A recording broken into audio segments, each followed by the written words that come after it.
This week's guest, Rea Frey, published her first novel to great acclaim only a year ago, and now she's out with her second, Because You're Mine. She gives aspiring novelists some good advice. Understand this business, do your research, understand what it means to get a literary agent, how you sell a book, how to read a contract, what it takes to create an author platform. Talk to people who are in the business. Authors are so generous with their time and their expertise. I found it to be such an amazing community. Welcome to Writers' Voices with Monica and Caroline, and I'm your host, Monica Hadley. My mother, Caroline Kilborn, is absent today, but she'll be back with us next week. Usually Mom and I talk about the weather, but all I can say is I'm in Texas and it's freaking hot. Anyway, and I think it's nice and cool back in Iowa where she is. Anyway, let's get right to it today. Our guest today is Rea Frey, the author of Because You're Mine.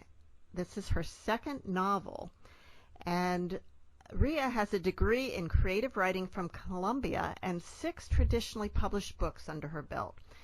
She's helped hundreds of clients refine, hone, and craft their own ideas into full-fledged books. Whether it's working on a book proposal to sell to a publisher, ghostwriting a memoir, or consulting on a great idea, Rea's 15 years in the publishing industry will clarify the message, mission, audience, and ultimately help find a home for a client's work. When she's not promoting her novels, Not Her Daughter, and her upcoming release, Because You're Mine, you can find Rea creating writing workshops and with her family when they live in Nashville. Welcome to Writers' Voices, Rea. Thank you so much. So you must have known you wanted to be a writer right from the beginning. I mean, somewhat. I grew up with a father who was always writing. He wrote poetry. He introduced me to poetry at a very young age, and my nose was kind of always in a book. So I really started out as a reader first, and then found my way into writing actually through poetry, and just kind of always started writing from there. It was letter writing, back when people used to write letters to each other in school and to your boyfriends, like your romantic interests, and then short stories and books. But I feel like I was always writing from a young age, even if I didn't know that's what I wanted to do professionally. Well, it's interesting because you talk about writing letters. My mother is not with us today. That's one of her things. She's really sad that people don't write letters anymore. Oh my gosh. It's such a lost art. And I write, I have a 7-year-old daughter, and I write her a handwritten letter every single night before I go to bed. And she even gets up extra early in the morning just to read them, and I'll make them kind of interactive where she has to answer me. But I'm like, wouldn't it be great if we could just keep this up for your whole life? Oh, wow. So she writes back to you? She does. She writes back. A lot of times I'll ask her questions in the letters, and she'll have to kind of respond. But we work a lot on, she's homeschooled, but just really a lot about self-confidence and believing in yourself, and just kind of getting this emotional education that you sometimes don't get in school. So it's so much fun to just kind of instill all of that early in her. And she loves writing. She loves reading. So it's something really special we share together.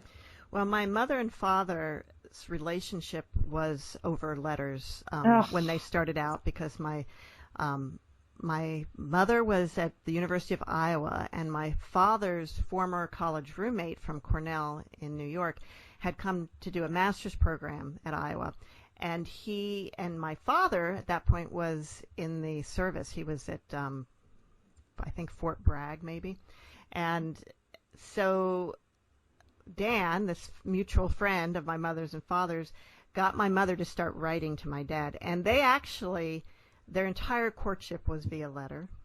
Oh, I love that. I think they were only actually in the same place together twice before they got married. That's amazing. I mean, that's amazing, because you can get to know someone so well through letters, I think. I think it's such an unfortunate thing. Like text messages, I'm sorry, they do not replace the handwritten letter. No, they don't. They don't. And then some about, let's see, in 2006, my father passed away in 1981, and my mother remarried, and then in 2006 her second husband passed away, and she reconnected with an high school sweetheart Oh my who God. was living in North Carolina, and so most of their 10-year relationship until he passed away was via letter as well. Oh my goodness. That is, I need to meet your mother. She Yeah, sounds I know. so interesting. Wow. That's incredible. I think that's the Yeah. way to have a healthy relationship. Just write letters to each other. Don't live together. Yeah, That's where it gets, really. that's where it gets messy. So I know that Not Her Daughter was your first published novel, and that came out, what, just a year or two ago? Not even a year ago, Not, August 21st last year. wow. So Because Her Mind just came out August 6th, and then the mass market version of Not Her Daughter came out in June. So it has been a really, really busy year. Wow. Wow. So, and before that, you published some nonfiction books. You want to tell us a little bit about those? Yeah, they did so well. You've never heard of them. They were in the health and wellness space. So for a long time, I was certified as a personal trainer and certified in nutrition.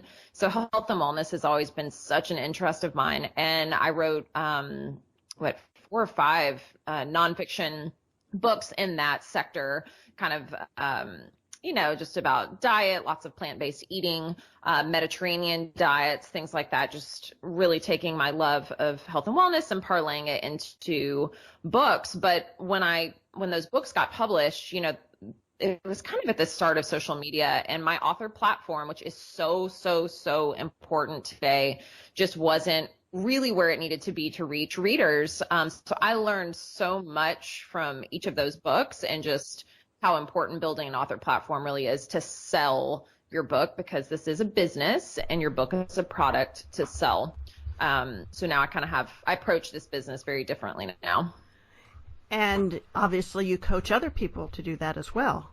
I do. I have a side business that kind of just took off in this last year, where I've always written for other people, or I've been hired by literary agents or publishers to kind of do contract work. But I started this business last year where people come to me if they want to write nonfiction books, and I create book proposals for them. So I really work with them one-on-one to create this super comprehensive book proposal that they will then try to land an agent and sell to a publisher.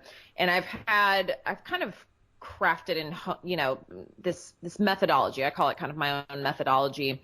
But we've really gotten success with it. One of my last clients just landed a 6-figure book deal using this book proposal template. And it's just been such a fun thing to watch people land agents and get book deals, just from doing their homework and really fleshing out the concepts of their book ideas. So it's such a fun thing. Can you talk about some of the books that you've worked with? Yeah, oh my gosh, I've worked, mainly in the nonfiction sector. So I've worked on a ton of business books, entrepreneurship books. One of my favorite ones that isn't yet out is called Be, which is, it's going to be a branding book. Oh my God, though, I've worked on so many books over the years with authors, and again, lots in the health and wellness sector. But I'd say in the past year, it's really crazy. Like, most of my clients, my I guess most prevalent clients, are CEOs and executives in this business sphere, which is funny because I write fiction and I'm not in that world. But I really feel like with nonfiction, people are either wanting to kind of be inspired or learn something, and they're kind of stepping away from, I don't know, just like diet books and, like workouts, but they really, really, really want to feel something and be inspired. So, it's just, I don't know. I think the book world in general is really interesting, and kind of how it's changing and taking shape, especially in the nonfiction world. Is building a platform as important for a fiction author as it is for nonfiction? I think it's important, but no, I mean, people might disagree with me. It's definitely important, but it's one of the reasons why I went back to fiction, and I've always kind of wanted to be in the fiction space, is because, you don't have to be that expert in your field. For nonfiction books, when clients come to me, I can't take them on if their author platform is non-existent, because that is what editors are really, really looking for. Like not only how many followers do you have, but are you out in the public sphere? Do you go to conferences? Do you have speaking engagements? Are you sharing content with your little group of people where you can actually sell books to? And in fiction, I think it's important, but you do it a little bit more organically. When you launch, no one knows who you are. And that first book, I feel like, is really about finding and connecting with those readers.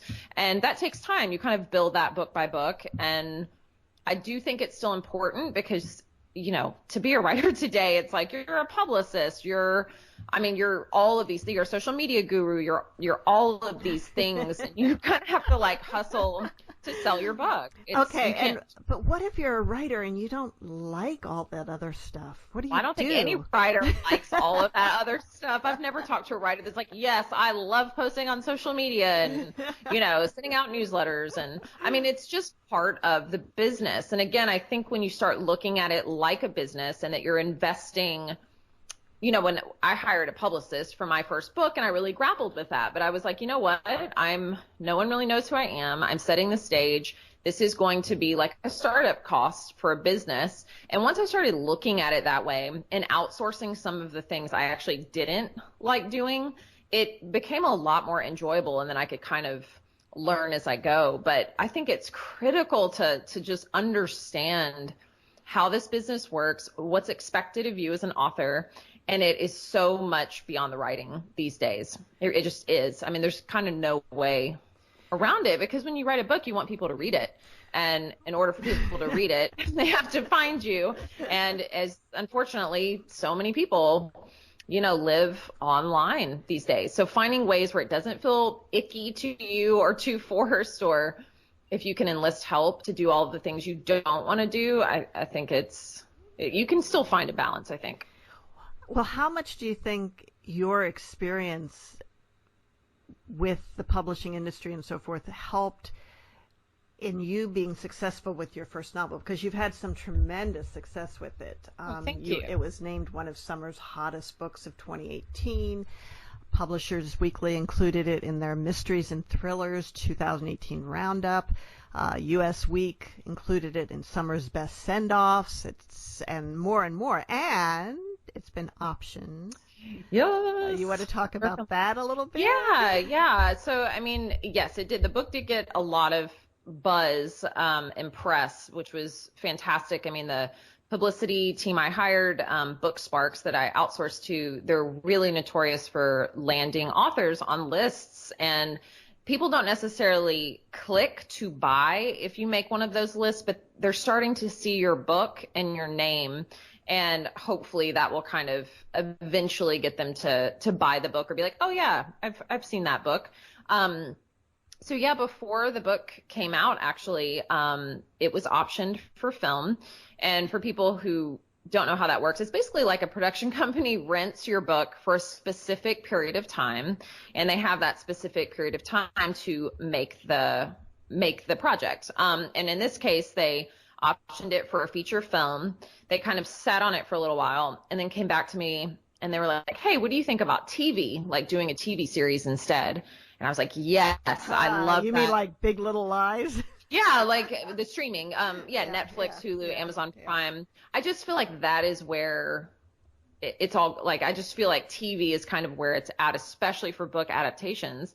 So I was like, yes, let's do that. And then they were like, great, we want you to write the pilot.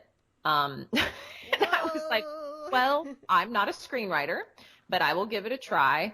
And I did, and they're reviewing it, and that's kind of where we are at the moment. And it's a kind of slow moving process, but I really believe this production company will make it happen. They make everything that they option. They work on one project at a time. They give a lot of attention to detail. So I'm hopeful, like fingers crossed, that it will make it to a screen near you. Oh, that is exciting. And it's interesting too, I've talked about this with authors before who've had books made into movies. Writing a book is such a solitary process in many ways. You may have a writer's group, you may have editors that you're involved with, but it's really, to write it, you have to sit down all alone and write this. And the good thing about that, of course, is that you're only dependent on yourself for whether or not it actually gets done.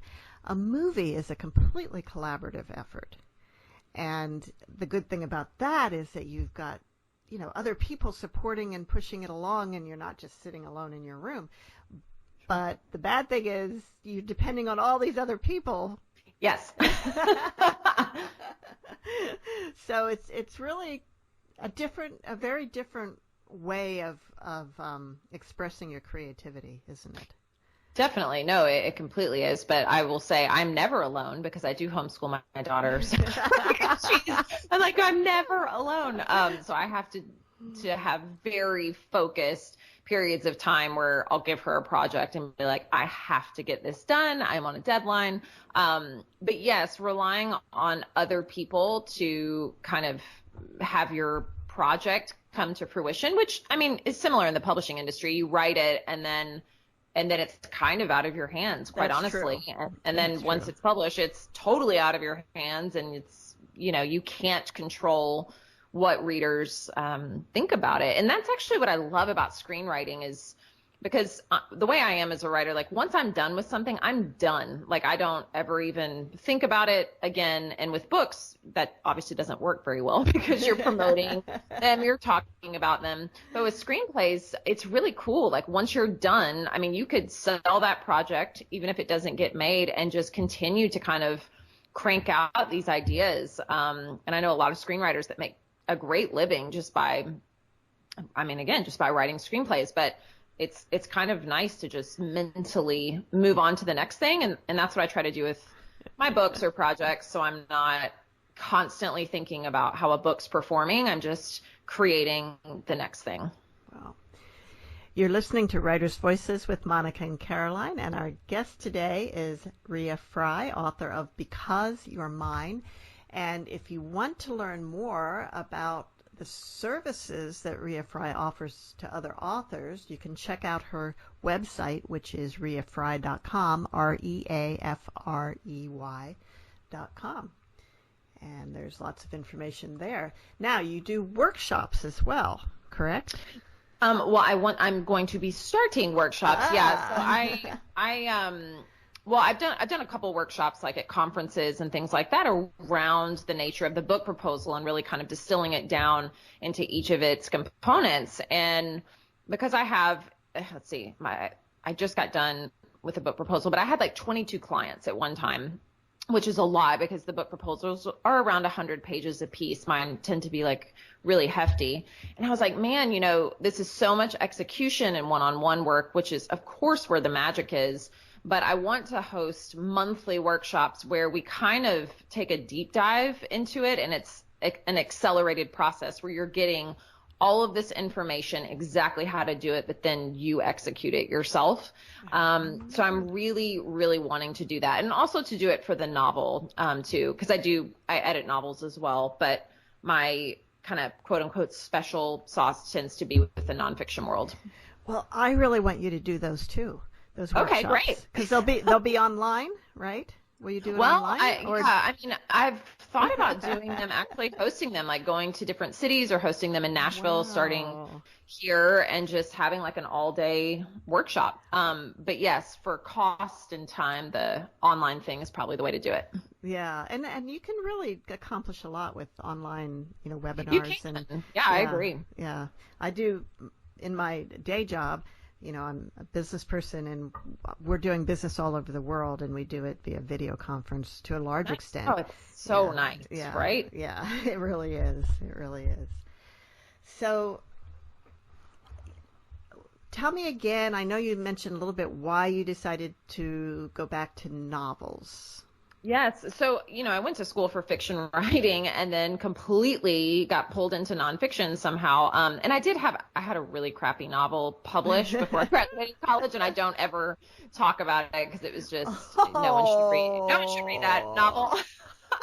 Um, but I loved, health and wellness, and I started kind of getting into journalism. I've mentioned this before. This is out there floating on the internet somewhere, but I did serve as a journalist on 3 death row cases and became very, very involved with the Illinois Innocence Project and the Tennessee Coalition to Abolish State Killing, and worked with prisoners and was an advocate for several families whose children were on death row, essentially.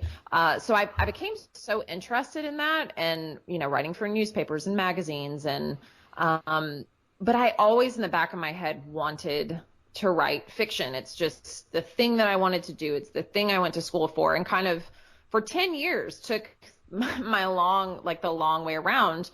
And when I got the idea for Not Her Daughter, I was a mother. And the book is about a woman who kidnaps a 5-year-old to save her from her mother. So I had this idea for this reverse kidnapping story. I knew my characters' names. I knew roughly what was going to happen. And I was working 3 different jobs at the time, and was in the Dallas airport, actually, for one of the jobs I worked at, and saw this mother and daughter having the mother was having a very aggressive conversation with her daughter, and she was pushing and pulling her and being very verbally and physically abusive to her. And the little girl wasn't doing anything, and she was all decked out in red. She had these red shoes and a red dress and a red bow in her hair. And when the mother first started, I remember my initial reaction was empathy, because I'm a mom and we've all been there. But then it just changed, and I remember wanting to just take this little girl and just give her 5 minutes to breathe. And I knew with the book that I was thinking about writing the little girl in it was going to be named Emma. And this little girl in the airport, her name was Emma. And I was like, okay, I've got to write this book. Like, I'm going to go home and I'm going to write this book. So I went home. I'm an all-in kind of person. So I quit 2 of my jobs, because 3 jobs is just too many anyway. And yeah, it's crazy. And I had 8 weeks left on this corporate contract that I was working, this content management contract. And I was like, well, I'm getting paid for 8 more weeks, so I'm going to take 8 weeks and I'm going to write this book. And I wrote it in 4 weeks. I got an agent almost right away, and the book got into a bidding war and went to auction. And it was just a total life change within 3 or 4 months of deciding, this is what I'm going to do. This is going to be my new life. I'm not giving myself a plan B. And thank God it worked out. So you were an overnight success after how many years? Yeah, no, I mean, again, I hadn't touched fiction in 10 years. So when I sat down to write the book, I'm like, of course, those voices in your head, like, who do I think I am? Like, to sit here and write a novel when I have not written fiction in so long. But I just quieted those voices. And I think there's something so beautiful about your first novel, because there aren't any deadlines. There's no pressure. You're not thinking about who's going to read it. You're just thinking about telling the story. And there was such magic in that. And also having a very, very, very focused timeline. I didn't give myself permission to kind of procrastinate or go away and think about it. I had worked this story out in my head already. So when I sat down to write it, it just kind of flew out of me. And I've never had so much fun writing anything. Why do you think you were so much better at it now than in college?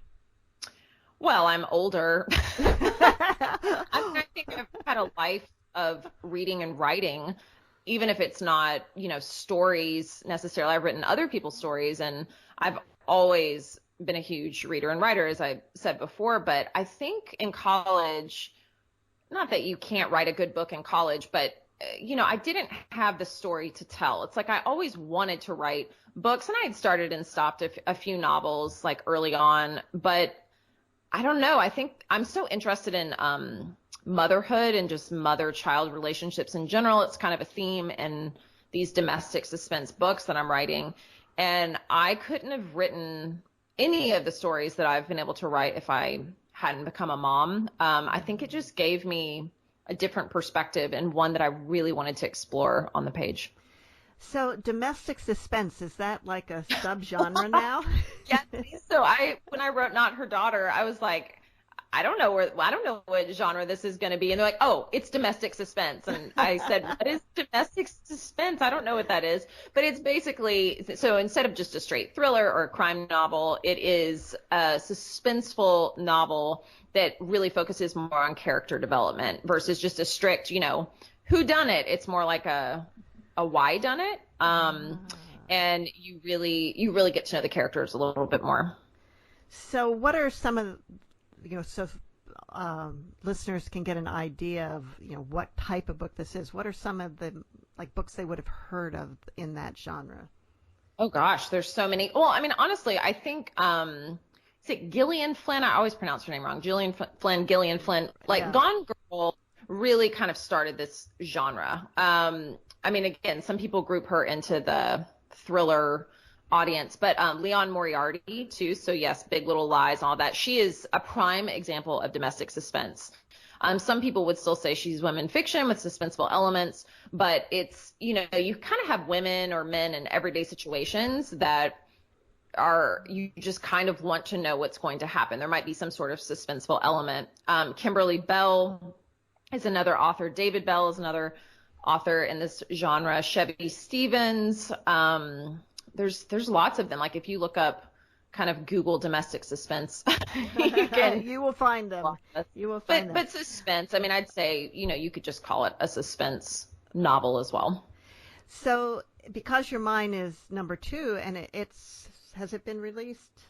Yeah, so it just came out 10 days ago, August 6th. August 6th. Yeah. Okay, so for your second book to come out less than a year after your first, isn't that pretty unusual? Yes, I mean, I'm on a book a year, so I have a 4-book contract with St. Martin's Press, which is awesome. And I think we had thought it would be exactly a year, but then they moved the date up just a little bit. So yeah, it's been crazy. It's been a whirlwind. I did over 25 events with Not Her Daughter because I just kind of said yes to everything. So I feel like I'm still in recovery from that, and I'm like, oh God, here we go again. And I have like 30 events this time. Whoa. So I'm just hanging on for dear life. So walk me through the timeline of this. When did you finish writing Not Her Daughter? Yeah, it's funny. I was trying to think about this the other day. I'm like, wait, when did this start? So, honestly, it was like the end of 2016 when I got an agent. I had a deal I think it was by like February or maybe even earlier than that, 2017, or we signed the deal by like February of 2017.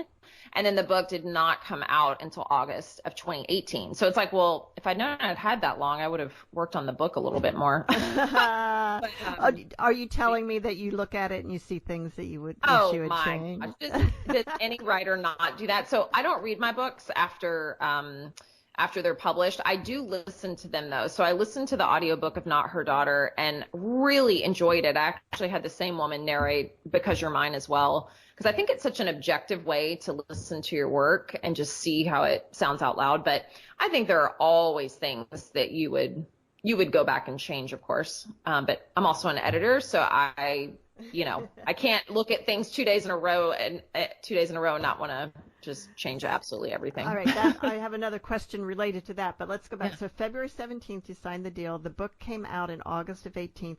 When did you start writing Because You're Mine? Yeah, so I got a 2-book deal initially, and we didn't know what that second book was going to be. So once we turned in Not Her Daughter, so Not Her Daughter was, essentially complete when I got the deal. We went through edits and, refined and honed that. And then I started on book 2 right away. And so I started on it at the top of 2017.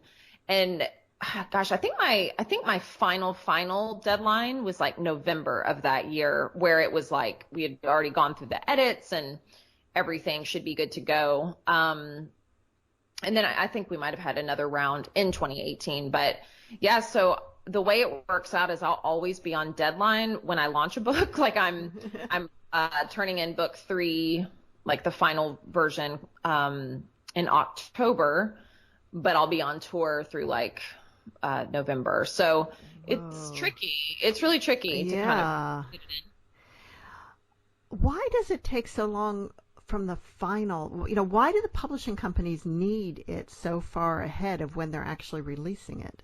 Because they have to build in time to market it and to, I mean, of course, to produce the book. So Yeah. covers and getting blurbs, and all of those things. In print, the production process is pretty lengthy, but you use all of that time to build the buzz. And whether you're using an internal marketing team or sales team, publicity team, or you're outsourcing that, it takes time to send out to magazines and bloggers and if you're sending to newspapers or to be reviewed, you kind of have to infiltrate the market, and that takes several months to hear back. And then I feel like, the book push for publicity is really about 4 to 6 months out from launch. You don't want to peak too early and, talk about your book so early.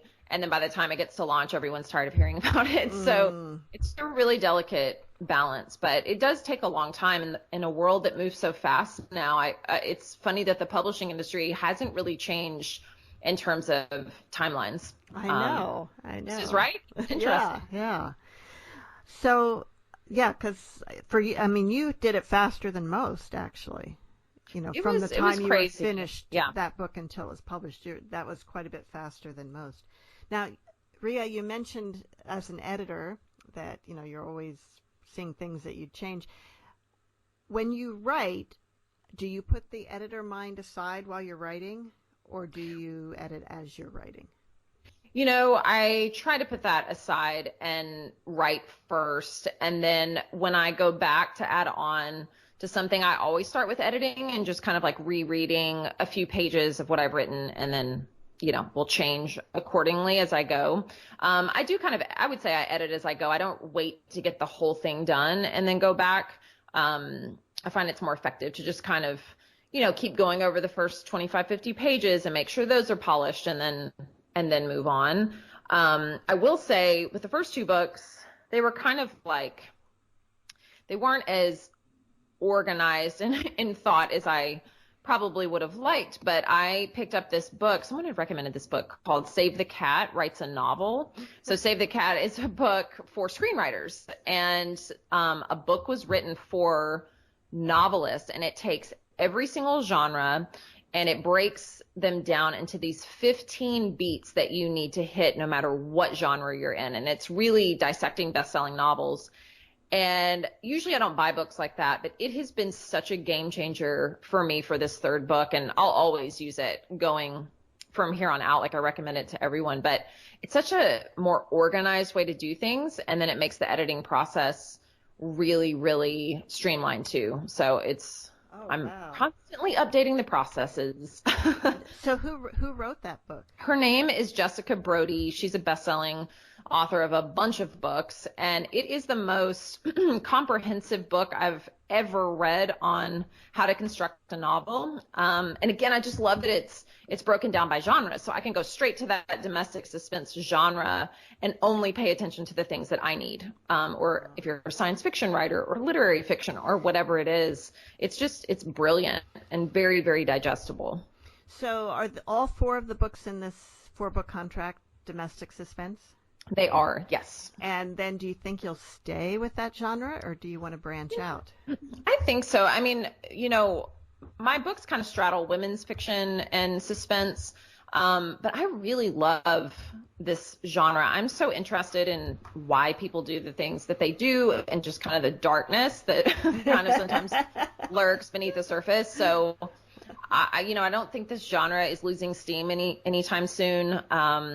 If I branched out into another genre, it probably actually would be nonfiction again, just to try my hand at that. But I'm happy where I'm at. Why don't you read us a little bit from Because You're Mine? Sure. I will just start from the top with the prologue, so I don't really give anything away except that someone dies. That's it right off the top. Okay. Prologue's nice and short. She is going to die. She doesn't know it yet. She knows she should be sleeping. She knows she shouldn't have come out here in the middle of the night.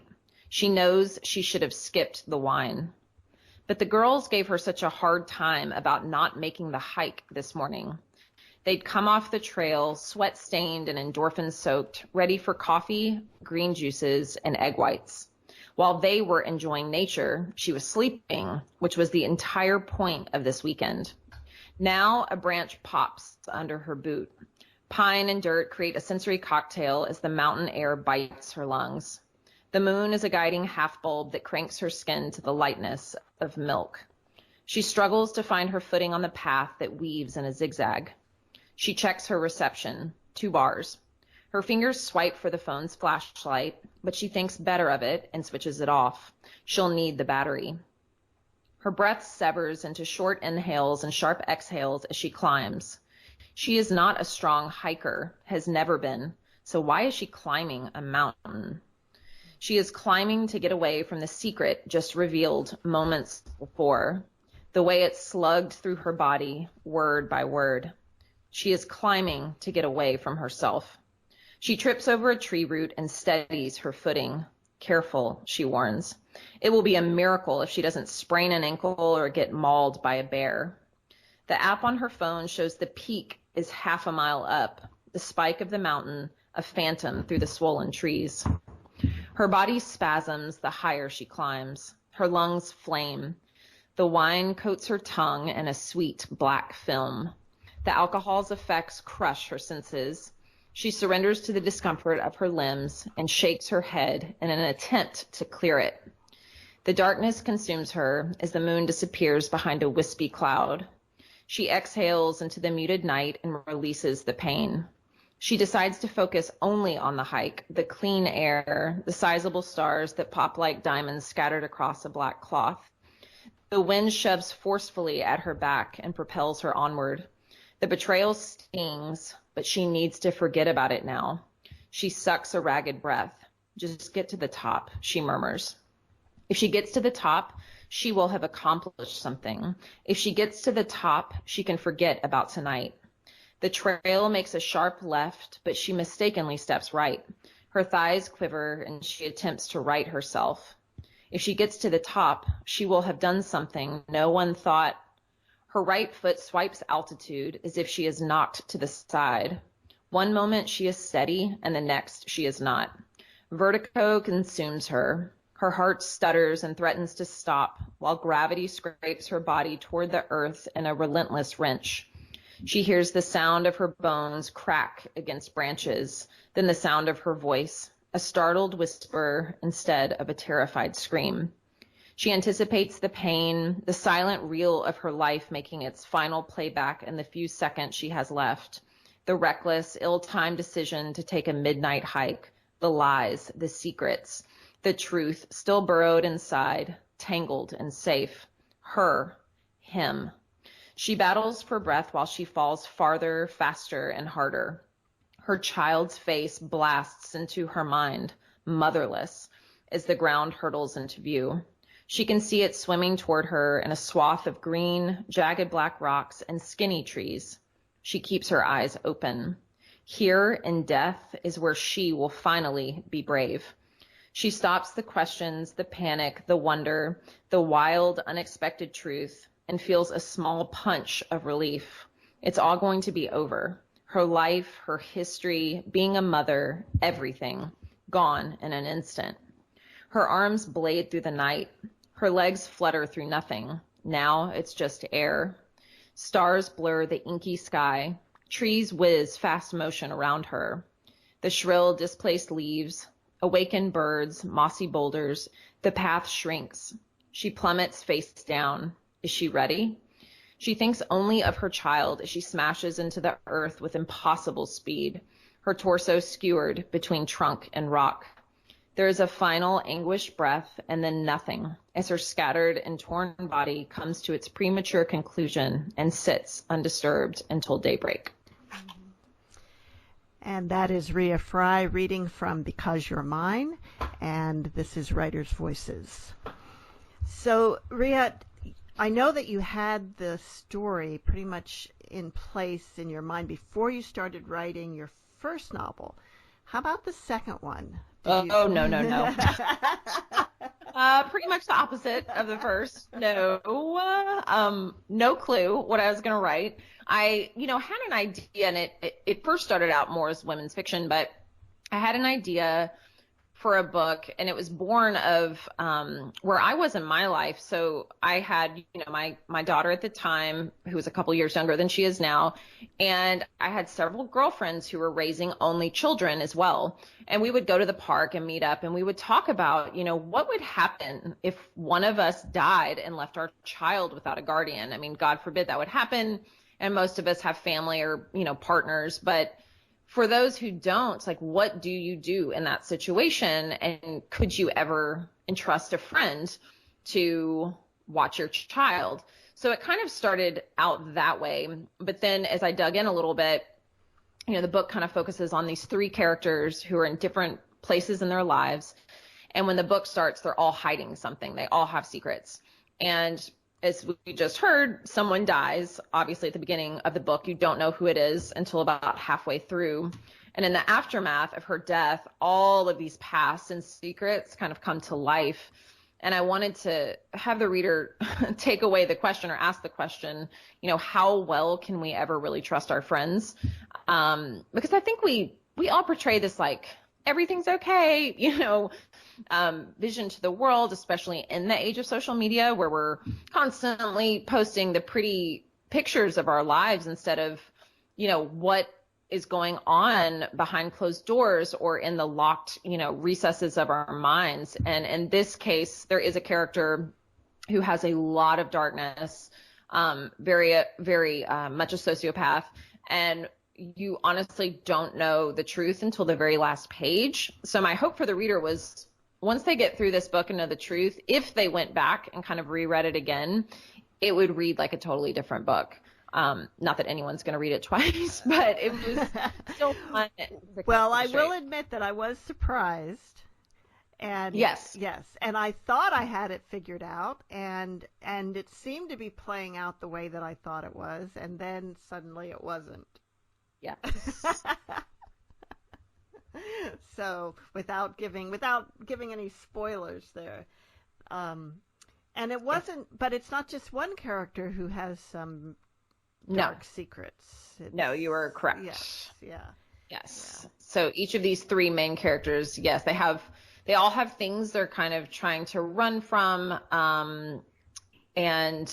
but their past are really affecting their present, even if they're not really acknowledging that. And no one's innocent. No one's innocent in this book. Yeah. Everyone is very, very flawed, and which I think is interesting. I mean, yes, in fiction, you kind of take it to another level sometimes of duplicitousness or, just dramatics. But I think, I think it's important to celebrate flawed characters because no one wants to read about perfect people. Now, years ago when I was doing a little more fiction writing than I have been in recent years, I had a short story that was pretty dark, and I gave it to a new boyfriend to read, and it totally freaked him out. And after that I was like really cautious about who I let read it. But sure. But because I'd get some like, where did this come from? Yeah. Do you get that? Like, definitely. Who is this author that she can imagine these dark things? Like I used to make jokes about with not her daughter, like I promise my daughter's mine, I didn't kidnap her. But then we had a kidnapping scare with my daughter after I mean, she was fine, but it was right after I wrote the book, and I was just like, oh my God, I brought this on myself by writing about these subjects. Like you become so invested in them that it's kind of, I'm like, oh God, I'm making this happen by writing about it. But I mean, I think people who know me know that I'm a really open-minded person. And again, because I've sat in rooms with convicted murderers, like chatting about, the weather too, so I am very interested in, again, like I said, why people do the things that they do, but how they become these kind of like darker versions of themselves. So yeah, I mean, I try to like tackle everyday people though, or like people in everyday situations, and then kind of throw some crazy stuff at them. But no one who's read any of my stuff has been surprised. I mean, maybe they think I'm a sociopath. I don't know. I don't know what that says about me actually, but You're listening to Writers' Voices with Monica and Caroline, and our guest today is Rea Frey, author of Because You're Mine. Let's talk a little bit about your work in the justice system, because I also have an interest in that area. I founded a nonprofit called the Iowa Justice Project, and I unfortunately haven't had a lot of time to focus on it, but the original focus was having to do with the felony murder rule, which you might be familiar with. This is a rule that's used to basically negate the difference between first-degree murder and homicide, or second-degree murder, by saying that if a murder occurs in the commission of another felony, you don't have to prove premeditation or intent. wow. Yeah. And so there are a number of people in Iowa in prison for life under that rule. It was ruled unconstitutional some years ago, but was not made retroactive. That ruling was not made retroactive, and there have been multiple court cases trying to apply it retroactively, but so far they've been unsuccessful. Yeah, it is crazy. And the judicial system is just insane begin with. Yeah, you know. It is. And so I got involved with this through a young man that I met through a Toastmasters club in our state prison, who has been in prison since the age of 19, and is and still life without parole. Yeah. Under the felony murder rule, where there was, he was involved in the commission of the crime. He was not the one who actually killed the person. Yep. Oh my gosh. But yes. There he is. So yeah, I had a very similar case that I worked on years ago, but it was in Bloomington, Illinois. It was a woman named Amanda Ham and her African-American boyfriend, Maurice Legrone, and they were in a very racist white town.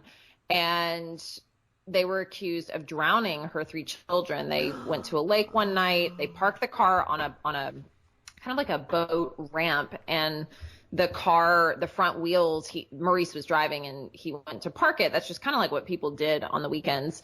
And the car just went out in the water. And, I actually think they were completely innocent. I mean, I was there for both trials. I went through all the casework. I mean, it was crazy, but I think it was just a tragic accident. I mean, I listened to the 911 call, and you can't fake anguish like that if you're a mom. But before they could, they got out of the car, they tried to get the kids out, and they drowned. And paramedics were there so quickly, but it was a death row case. And then she pleaded involuntary manslaughter or something, but she got out in 5 years, and they dropped the death penalty for him, but he is life without parole no matter what. I mean, he can't, oh my God, he's tried over and over and over again to get a new trial. And I mean, he'll literally spend the rest of his life in prison for something I really believe he didn't do. And he wasn't the father of any of those children.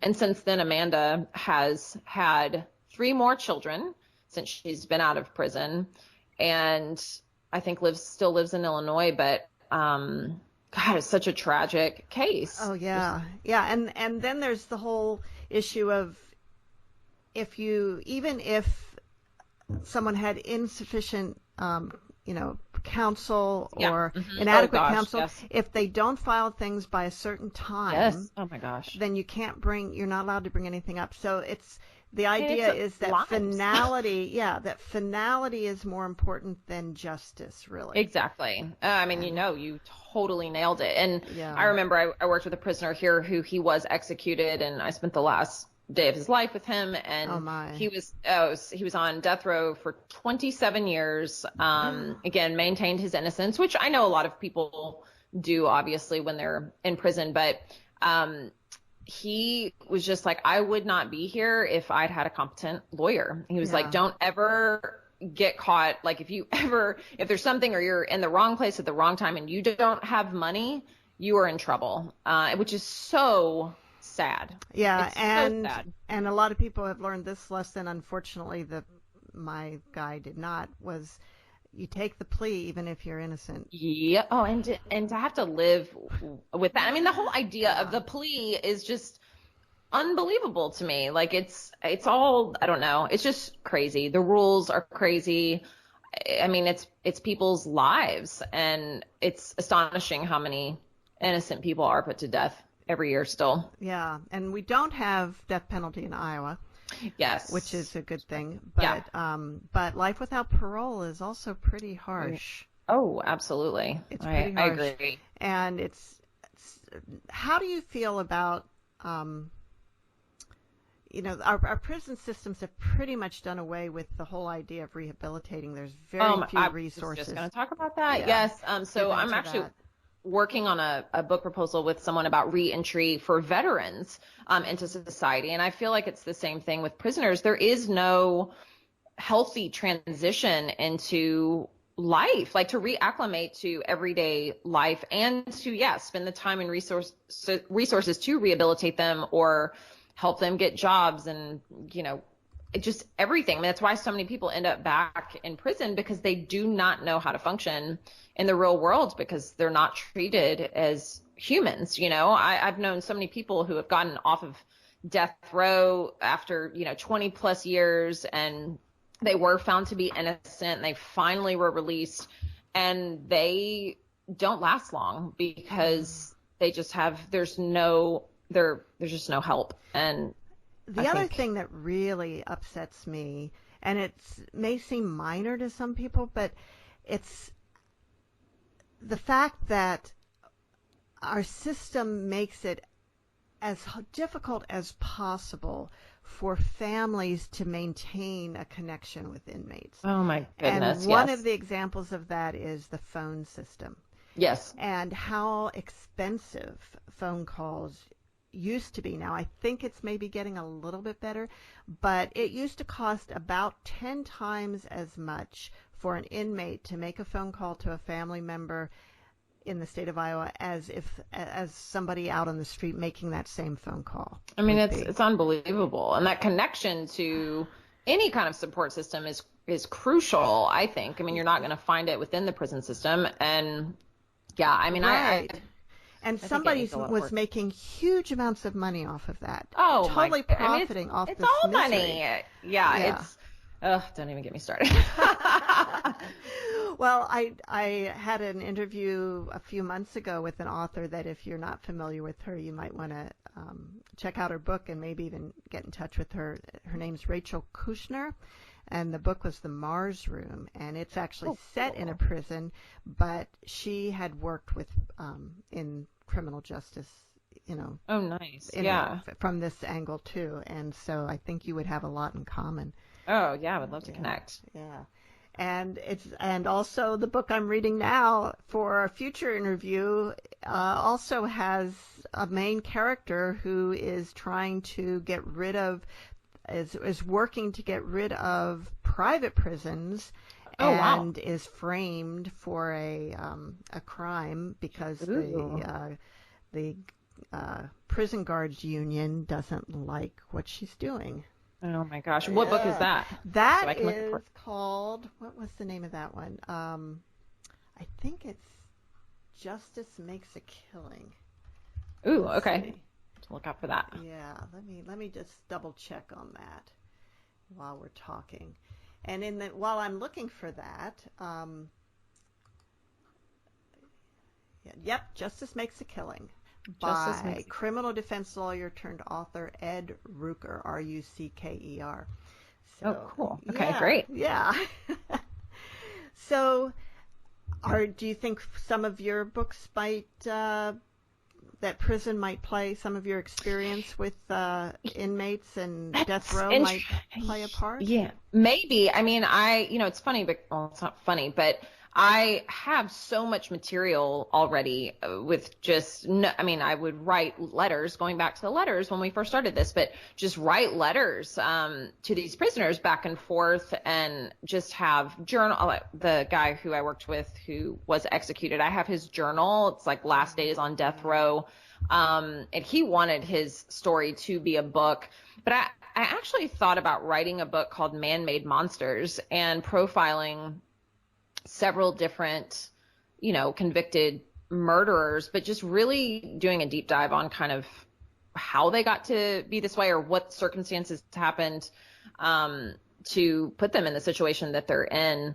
So true crime is something I've always really been interested in. But in terms of fiction, yeah, I don't know. I mean, probably at some point, for sure. I feel like that's a little bit more crime fiction rather than domestic suspense, but I'm sure it'll make a way in there somehow. Yeah. Well, I don't know, maybe from the main characters being that family outside somehow. And, yeah, absolutely. I've also often thought it would make an interesting TV show to just be set in a prisoner visiting room. Oh gosh, and, yes. So it'd be kind of like, I don't know if you remember back in the old days where they had those shows like Love Boat and Fantasy Island, where there was a setting and then different people came to it each week. Actually, a really great idea. Yeah. And very there'd interesting. Be some that would be continuing stories, and some that would be, just new in that week. And that's really interesting. Yeah, but I'm not the one to write it. So. Yeah. It's a great idea. At least not in this lifetime. Yeah, right. So. Well, we are almost out of time, and just wanted to know if you have some advice for new novelists. Ooh, new novelists. Are these aspiring novelists or published novelists? Aspiring novelists. I know all the advice everyone gets is like, oh, just keep writing or reading or, but again, I said it earlier in the episode, but understand this business, do your research, understand what it means to get a literary agent, what it means to sell a book, how you sell a book, how to read a contract, what numbers do you need to know? Do you understand what an advance means, or how to read your royalty statement? What it takes to create an author platform. Do all of this ahead of time before you get the book deal. Study that and spend as much time studying the business of writing as you do trying to get your novel published, because once you're thrown into it, I've seen it time and time again where an author will get a book deal and then they're totally kept in the dark and they don't know what's going on, and they just don't ask questions and don't know their numbers or their data. And it's critical to long-term success. I think this is a long game. If you're a writer, most of us have more than one book in us. So understanding the business, and if you don't know how to do that, talk to people who are in the business. Authors are so generous with their time and their expertise. I found it to be such an amazing community, and I've learned so much. And I'm always willing to help and talk to authors as well who kind of just want to learn. So learn. Well, thank you, Rea.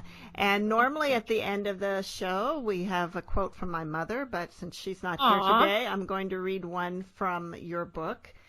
And this is from Author Unknown. I've learned that two people can look at the exact same thing and see something totally different. Very true. Very true. And thank you so much for being with us today, Rea. Thank you. And see you all next week on Writers' Voices.